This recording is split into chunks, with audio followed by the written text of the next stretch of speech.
손흥민 선수 소식으로 대한민국이 행복에 빠진 요즘이죠. 그런데 손흥민 선수가 맹활약을 할 때마다 국내 축구 팬들은 손흥민 선수 사진을 어떤 배우의 사진과 합성해서 유쾌한 놀이를 해왔는데요. 불과 얼마 전까지만 해도 해외 인지도 면에서 손흥민 선수에게 크게 미치지 못했으나 이제는 어쩌면 전 세계에서 손흥민 선수보다 유명해졌을지도 모르는 그 배우는 바로 얼마 전 텔레비전계의 아카데미 에미상에서 나무주연상을 수상한 배우 이정재입니다.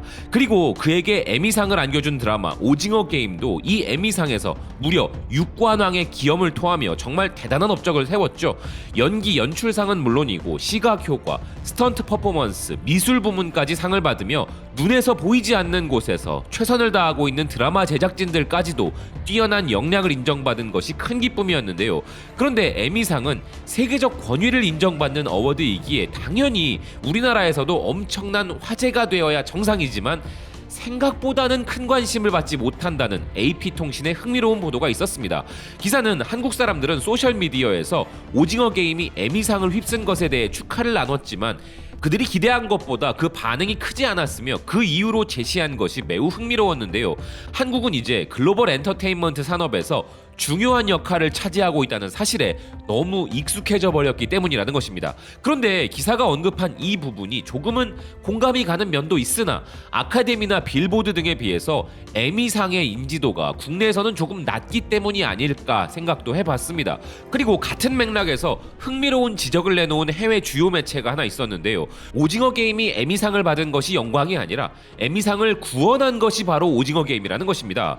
이런 흥미로운 관점을 제시한 매체는 시넷인데요. 넷플릭스 오징어 게임 한국의 한류가 에미상 장벽을 무너뜨린 방법이라는 기사는 오징어 게임이 있기 전까지 비영어권의 프로그램들은 주요 에미상 후보에조차 오른 적이 없었는데 넷플릭스와 한국의 대중문화가 전 세계를 뒤엎고 승리해버렸다면서 오징어 게임은 에미상을 수상하는 데 있어 오랫동안 장벽이 되어왔던 언어 장벽을 깨뜨렸고 이는 한국 문화의 유행과 넷플릭스의 글로벌 패권 경쟁이라는 두 가지 세계적 현상이 교차하는 지점의 이정표였으며 넷플릭스를 통해 전 세계가 한류의 홍수에 휩싸였다는 것입니다.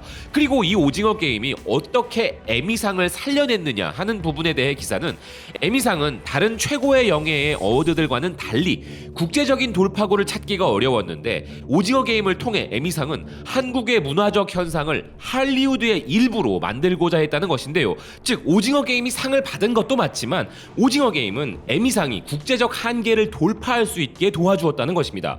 아울러 기사는 여기에 멈추지 않고 더 흥미로운 이야기를 전하고 있습니다. 기사는 넷플릭스도 실제로 부양이 필요한 상태이며 구독자 감소로 큰 위기를 겪고 있는 점을 지적하면서 그와 달리 메가 히트 보이그룹 BTS, 비디오 게임, 중독성 넘치는 드라마 등 한국 대중문화의 글로벌 가치는 그 어느 때보다 우수하다는 것인데요. 한류가 현재 전 세계에 어떤 가치를 가지고 있느냐를 보면 에미상이 변화된 이유를 알게 된다는 기사는 특히나 K-팝만큼 문화 강국으로서의 위상을 보여주는 것은 없고 유튜브의 뮤직비디오 공개 후 최초 24시간 조회수 순위에서 최상위 10개 중 9개가 모두 K-팝인데 이번엔 오징어 게임이 한국 TV의 세계적 인기를 증명한 상황에 아카데미는 기생충의 봉준호 감독과 미나리의 윤여정 배우에게 최근 칸 영화제는 헤어질 결심의 박찬욱 감독에게 상을 수여하는 등 이렇게 다른 영예를 가진 어워드들은 한국의 문화적 영향력 확대를 반영해왔지만 에미상은 그러지 못했다는 것입니다. 그리고 이 기사도 에미상에 대한 한국의 반응에 주목했는데요. 한국의 문화 수출이 최근 몇 년 동안 너무도 높아져 오징어 게임의 에미상 수상에 대해 한국 반응은 조용한 편이었던 반면 넷플릭스의 입장은 그렇지 않았다면서 그들에겐 이 상이 매우 중요한 시기에 찾아온 것으로 오징어 게임은 넷플릭스에게 그들이 역사적으로 자랑할 만한 것을 제공했다 전하고 있습니다. 즉 상을 받은 우리보다 상을 준 미국에서 더 기뻐하고 있다는 것이고 미국 내에서의 압도적인 권위에 비해 국제적인 기준에서 놓고 본다면 에미상의 인지도가 높지 않아서 오징어 게임과 넷플릭스가 에미상의 영광을 누리는 것도 있으나 그보다는 에미상이 오징어 게임 덕분에 유명한 드라마 어워드라는 것이 세계적으로 알려지고 확대된 효과가 더 크다는 것이죠. 이를 두고 홍콩의 사우스차이나 모닝포스트는 아시아 역사상 단 한 번도 없었던 일이 벌어지고 있는 것이라 묘사했는데요. 오징어 게임의 에미상 수상은 미국 문화 패권에 대한 한국 문화의 최신 타격이라는 것입니다. 기사는 한국 쇼의 성공과 에미상 다양한 분야의 수상은 침체된 산업에서의 다양성의 승리였고 비백인 배우들에게 더 많은 문을 열어주었으며 미국이 자국의 문화를 수출하기보다 다른 문화에 더 개방적으로 만들었다는 것인데요. 할리우드에서 한국 문화의 성공은 상쾌함을 선사하며 미국 주류 이외의 재능 있는 사람들에게 세계적 관심을 불러일으켰을 뿐만 아니라 그 인기로 인해 미국 시상식은 수상 기준이 탁월하고 미국이 세계 유일의 중재자라는 인식에 대한 의문마저 제기되었다는 기사는 지금 한국 문화가 미국의 오랜 문화 패권의 벽을 흔들고 있으며 미국의 영향력이 느슨해진 틈을 타 한국이 패권에 도전하는 것이고 현재 세계화는 양방향인 것에 비해 미국은 이 흐름에서 늦었다는 것입니다. 그러면서 기사는 에미상의 이런 변화에 비해 아직도 BTS와 같은 메가스타를 인정하지 않고 있는 그래미를 꼬집었는데요. 에미상의 변화에 대한 그래미의 응답이 궁금해지는 순간이라는 것이죠. 감히 미국의 문화 패권 아성을 넘볼 수 있는 국가는 존재하지 않을 것이라는 오래된 고정관념마저 위협하고 있다는 한국 대중문화. 이 위력이 어느 정도인지는 지구의 또 다른 한편에서 벌어지고 있는 충격적 상황을 통해 체감할 수 있을 것 같은데요. 유럽 지역 외교 전문지 모던 디플로마시의 동아시아 전문가 이파즈 마후메드 마히는 한국의 한류는 문화적 침략 수준에 영향을 주고 있다 주장하였습니다. 1990년대부터 한국 문화의 세계적 인기가 급증하여 이제는 전 세계 모든 창조 산업에 영향을 미치고 있는 한국의 풍부한 대중문화에는 서구권과 아시아의 가치가 혼합이 되어 있어 서구권에서도 매력을 느끼고 비슷한 가치를 공유하는 보수적 국가들에서도 받아들여질 가능성이 높다는 필자는 그 결과 한국 드라마와 영화는 방글라데시에도 두 번째로 인기 있는 문화 수출품이 되었고 방글라데시의 시청률 1위 드라마가 오징어 게임인 것은 말할 것도 없으며 한국 드라마는 자식을 돌보고 노부모를 살피는 모습, 형제애, 품격 있는 가족 관계와 로맨틱 러브 스토리 등으로 시청자들에게 즐거움을 선사하고 있고 말할 필요도 없이 이러한 한국적 문화적 가치는 방글라데시 젊은이들이 한국 문화를 수용할 수 있도록 하는 역할을 하고 있다는 것입니다.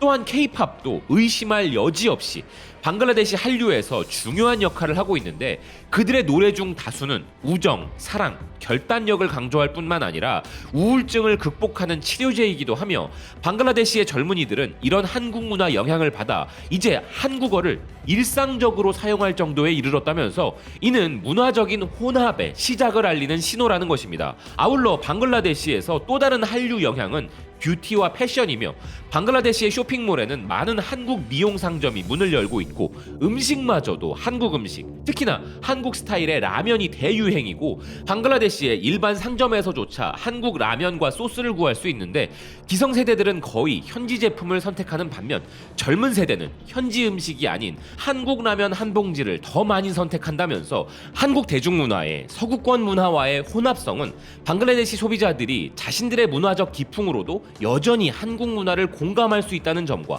서구적 문화적 요소까지 내포되었다는 점에서 매력적일 수밖에 없다는 것인데요. 하지만 이런 방글라데시의 문화 현상의 부정적인 부분에 대해 필자는 최근 몇 년간 문화 위기를 겪고 있는 방글라데시에서 이런 한국 문화는 문화적 침략으로 간주될 수 있다면서 한국 문화의 팬층이 빠르게 증가하고 있는 현재 특히 소녀들이 맹목적으로 이를 따르고 있는데 방글라데시의 고유 문화가 잊혀진다면 끔찍한 결과에 직면하게 될 것이라는 것입니다. 즉 필자는 한국 문화의 확산이 피할 수 없는 세계적 주류가 되었기에 방글라데시가 한국의 문화적 지배력에 흡수된 것은 이미 현실이지만 이제는 자신들의 고유 문화까지 잃게 될까 걱정하는 것인데요. 이렇게 한류가 한 나라의 젊은 세대들의 문화에 침투하는 속도와 위력 그리고 그 영향력은 우리가 지금 국내에서 체감하고 있는 것 그 이상이라는 것입니다. 자국의 문화가 잊혀질 정도로 한국의 대중문화의 영향력이 커진다는 것은 그들의 입장에서는 참 안타까운 일일 수밖에 없을 것이지만 우리에게 있어서 긍정적인 점은 그들이 대한민국이라는 나라에도 이제부터 큰 관심을 가지게 될 것이란 사실이고 그 무엇보다 크게 달라질 점은 대한민국이라고 하면 가장 먼저 북한과의 관계나 전쟁을 겪은 가난한 나라라는 인식이 더 컸던 세대들과는 달리 이제 전 세계의 젊은 세대들은 세계에서 가장 매력적인 국가라는 이미지를 갖게 되었다는 것이죠. 고작 한 세대가 지나는 사이 우리의 국가 이미지는 180도 달라져 버린 것인데요. 제국적 혹은 패권의 힘이 아닌 오직 문화의 힘만으로 대한민국은 지금 전 세계에 우뚝 서고 있습니다. 시청해 주셔서 고맙습니다. 또 뵙겠습니다.